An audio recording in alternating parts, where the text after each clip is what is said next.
छत्तीसगढ़ में आचार संहिता लग गई है, ऐसे में सुरक्षा व्यवस्था को लेकर रायपुर पुलिस एक्टिव हो गई। सीधे बात करें, क्या व्यवस्था रहेगी? चुनाव को लेकर के पूरी तैयारियां की गई हैं। पिछले कुछ दिनों से लगातार जो गुंडे बदमाशों की लिस्ट है उसका अपडेशन, उनके विरुद्ध कार्रवाई, प्रिवेंटिव एक्शन, जो 107-16 का तहत बाउंड ओवर करने की कार्रवाई, वो सब कार्रवाइयाँ लगातार जारी हैं। और कल एमसीसी लगने के बाद से 144 के ऑर्डर्स भी जारी हुए हैं, जिसमें रैली, जुलूस, प्रदर्शन, सभा, इन सभी के लिए जिला प्रशासन की पूर्व अनुमति आवश्यक होगी। और अनुमति लिए बिना यदि कोई आयोजन करता हुआ पाया जाएगा तो उसके विरुद्ध 188 की कार्रवाई भी की जाएगी। उसके साथ साथ जो शस्त्रों, जो लाइसेंसी शस्त्र हैं उनको जमा कराने के लिए भी आदेश जारी हो गए। अगले 7 दिनों में लाइसेंसी हथियार संबंधित थानों में जमा कराए जाएंगे, तो उसके लिए भी निर्देश प्रसारित कर दिए गए हैं। जिला बदर के लगभग 24 प्रस्ताव कलेक्टर कार्यालय भेजे गए हैं जो प्रक्रिया में, तो आने वाले 10 से 15 दिनों में उसमें से भी कुछ प्रकरणों में जिला बदर की कार्रवाई संपन्न होगी। और स्थायी वारंटों के विरुद्ध भी अभियान चला करके गिरफ्तारी की जा रही। तो हर तरीके से चुनाव शांतिपूर्वक संपन्न हो, उसकी पूरी तैयारी की जा रही है। गुंडों बदमाशों को किस तरह से निगरानी करेंगे, क्योंकि त्योहारी का सीजन रहेगा सर? नहीं, बिल्कुल, जो गुंडे बदमाश हैं, जो किसी न किसी केस में पहले अंदर थे, फिर कोर्ट से जमानत पर छूटे हैं, तो उनकी निगरानी की जा रही है। उनको बीच बीच में थानों में बुला करके उनको वार्न भी किया जाता है कि आगे से अपराध में शामिल ना हो, आपके ऊपर नज़र है। तो अभी तो स्थिति फिर भी शांतिपूर्वक रही है।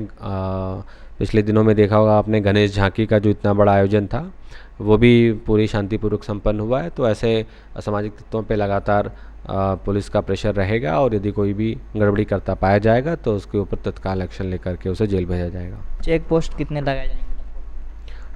अभी हमने कल से 4 चेक पोस्ट प्रारंभ किए हैं जो ज़िले के सरहद पर हैं दूसरे ज़िलों के साथ। उसके अलावा जो नोटिफिकेशन की डेट है 21 अक्टूबर, उस दिन से जो स्टैटिक सर्विलेंस टीम्स हैं, 24 ऐसी टीम्स रहेंगी जहां पर स्टैटिक टीम्स तैनात रहेंगी और चेकिंग लगातार जारी रहेगी जिसमें। तो ऐसी 24 टीम्स 21 तारीख से लगाई जाएंगी। 4 टीम्स चेकिंग की अभी से लगाई जा चुकी है। उसके अलावा भी टाइम टू टाइम 2 से 3 घंटे की चेकिंग सडन अलग अलग जगहों पर वो की जा रही है। कल भी ऐसी चेकिंग की गई थी, और उस टाइप की चेकिंग टाइम टू टाइम करते रहेंगे। आज शाम को एक फ्लैग मार्च भी 5 बजे शहर में आयोजित किया जाएगा, जिसमें एक बार पूरे शहर का भ्रमण पुलिस के सभी अधिकारी करेंगे। जिले के बॉर्डर पर कितने सुरक्षा बल तैनात किए जाएंगे, क्या व्यवस्था रहेगी? ज़िले में अभी तो 4 जगह पे परमानेंट नाके लगाए गए हैं, जिसमें लगातार चेकिंग चलती रहेगी। आरंग में, खनौरा में, अभानपुर और धरसीवा में। उसके साथ साथ टाइम टू टाइम जो चेकिंग अलग अलग जगहों पर भी रहेगी और पर्याप्त सुरक्षा की व्यवस्था रहेगी। सर, देखा जाए तो मतदान केंद्र के दौरान कई शिकायतें आते हैं, उसके लिए कुछ निवारण करने के लिए कुछ व्यवस्था? बिल्कुल, एक प्रभावी मैकेनिज़्म उसके लिए बनाया गया है। एक ज़िले का कंट्रोल रूम रहेगा, निर्वाचन कंट्रोल रूम, जिसके नंबर्स भी फ्लैश किए जाएंगे।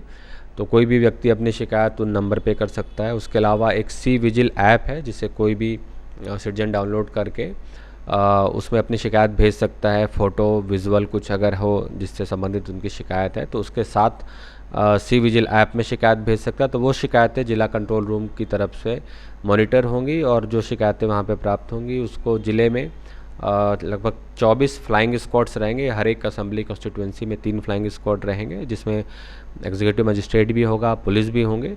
तो किसी भी प्रकार की शिकायत आएगी तो उन फ्लाइंग स्क्वाड की टीम्स के माध्यम से उस पर कार्रवाई होगी। ये थे रायपुर एसपी प्रशांत अग्रवाल, जिनका साफ तौर से कहना है कि पूरी तरह से रायपुर को जो है निगरानी में रखी जाएगी और पूरी तरह से लगभग तैयारी कर ली गई है। कैमरामैन नवेश खान के साथ महेश कुमार साहू, न्यूज़ प्लस 21 रायपुर।